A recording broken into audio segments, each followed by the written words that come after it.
তো গাইস, শীতের সকাল সকাল একটা আবহাওয়াটা সুন্দর লাগে, আর তার সাথে হয় যদি শীতের সবজি রান্না, কেমন লাগে বলো। তো দেখো, আমার কিন্তু সবজি সব কেটে ফ্রেশ করে নিয়েছি। এটা একটা নিরামিষ তরকারি হবে, পাঁচমিশালি। আর এখানে আছে তোমার হচ্ছে ওলকপি আলু সিদ্ধ করে নিয়েছি। আর এটা কিন্তু মাছ। তো সবটাই আমি ধুয়ে কেটে কুটে ধুয়ে ফ্রেশ করে নিয়েছি। এবার কিন্তু আমি ঝটাপট রান্নাটা বসিয়ে দেবো। আজকের ওলকপিটা আমি রান্না করব, তোমাদেরকে শেয়ার করব কিভাবে আমি ওলকপিটা রান্না করি। তো চলো দেখতে থাকো।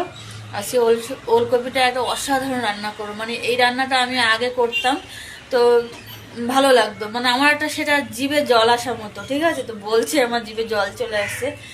আর সব থেকে বেশি হচ্ছে ওই রান্নাটা বেশি সুন্দর লাগবে এই ফোড়নটা, রাঁধুনি ফোড়ন দিয়ে যদি তোমরা ফুলকপি রান্না ওলকপি রান্না করতে পারো, খুবই টেস্টি হয়। আর এদিকে দেখো সবটাই গুছিয়ে নিয়েছি, তো রান্নাটা রেডি করি, চলো।